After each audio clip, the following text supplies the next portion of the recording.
আজকের ভিডিওতে কথা বলতে যাচ্ছি অনারের নতুন ফ্ল্যাগশিপ ধামাকা অনার 300 আলট্রা নিয়ে।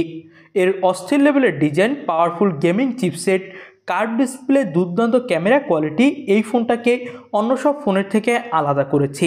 তো বাংলাদেশের মার্কেটে এই ফোনটা কবে কি আসবে, আসলে এর দাম কত হবে এবং ওভারঅল এই ফোনটা কতটা ভালো হতে যাচ্ছে, অন্য সব ফ্ল্যাগশিপ ফোনের থেকে কতটা টেক্কা দিতে পারবে, এইসব বিষয় নিয়ে বিস্তারিত কথা বলবো আজকের ভিডিওতে। চলুন আর দেরি না করে আজকের ভিডিও শুরু করি। শুরুটা যদি ডিজাইন দিয়ে করি তাহলে এই ফোনটার দুইটা ভেরিয়েন্ট আপনি মার্কেটে অ্যাভেলেবেল পাবেন। একটা হলো গ্লাস ব্যাগ আর একটা লেদার ব্যাগ।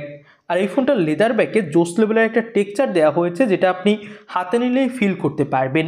এবং দুইটা কালার ভেরিয়েন্ট মার্কেটে অ্যাভেলেবেল হবে, হোয়াইট এবং ব্ল্যাক।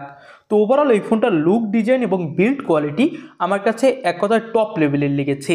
ফোনটা IP68 সাপোর্টেড এবং এখানে ডিসপ্লেতে গ্লাইন্ট রিনহো গ্লাসের প্রোটেকশন পাচ্ছেন। সামনে দেওয়া হয়েছে কার্ভ ডিসপ্লে, যেটা হলো মিডল ডুয়েল পানসোল কাটিং ডিসপ্লে এবং ডিসপ্লেতে 3 বেজেলস একদম নেই বললেই চলে। তো সব মিলিয়ে এই ফোনটার বিল্ড কোয়ালিটি এবং ডিজাইন অন্যান্য সব ফোনের থেকে একটু আলাদাই মনে হয়েছে এবং আমার কাছে যথেষ্ট ভালো মনে হয়েছে। ডিসপ্লে সাইজ হলো 6.78 ইঞ্চি মাপের, যেটা 1.5K রেজলিউশনের অ্যামোলেড প্যানেল। এবং এখানে আপনি ইন ডিসপ্লে ফিঙ্গারপ্রিন্ট সেন্সর পাচ্ছেন, যেটা খুবই ফাস্ট। এবং এর স্ক্রিন টু বডি রেশিও 90.4%। এবং এর ডিসপ্লে পিক ব্রাইটনেস দেওয়া হয়েছে 4000 নিটস।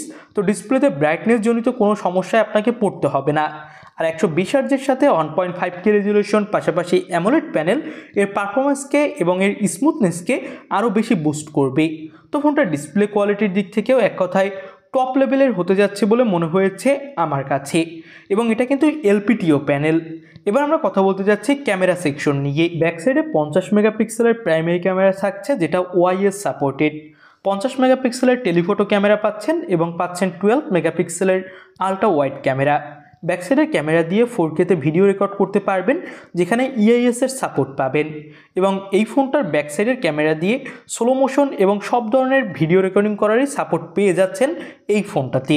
ফোনটার সামনে 50 মেগাপিক্সেলের প্রাইমারি ক্যামেরার পাশে 2 মেগাপিক্সেলের ডেপথ সেন্সরও পেয়ে যাচ্ছেন। তো ওভারঅল কিন্তু ফোনটার ক্যামেরা কোয়ালিটি এক কথায় টপ লেভেলের। যারা সবথেকে বেস্ট একটা ক্যামেরা সেন্ট্রিক ফোন কিনতে চাচ্ছেন, তারা অবশ্যই এই ফোনটা দেখতে পারেন। এবার আমরা কথা বলতে যাচ্ছি ফোনটার পারফরমেন্স সেক্টর নিয়ে। Qualcomm Snapdragon 8 Gen 3 chipset use করা হয়েছে, যদিও এটা 1 বছরের পুরনো চিপসেট। একদম টপ লেভেলের স্ন্যাপড্রাগনের 8 Gen এলিট চিপসেটটা কিন্তু ফোনটাতে দেওয়া হয়নি।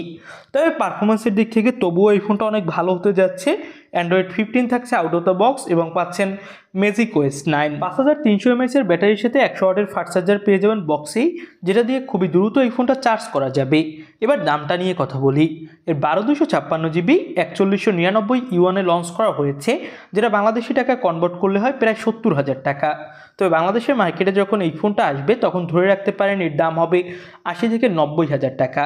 তো 80 থেকে 90,000 টাকা বাজেটে আমার কাছে মনে হয় এর থেকে অনেক ভালো ভালো ফ্ল্যাগশিপ স্মার্টফোন বর্তমান মার্কেটে রয়েছে, যেমন Xiaomi 15, এছাড়াও অন্যান্য ব্র্যান্ডের ফোনও রয়েছে। আপনাদের কাছে এই ফোনটা কেমন কি লাগলো সেটা কমেন্ট বক্সে জানাবেন। আগামী 1 মাসের মধ্যে এই ফোনটা দেশের মার্কেটে অ্যাভেলেবেল হবে।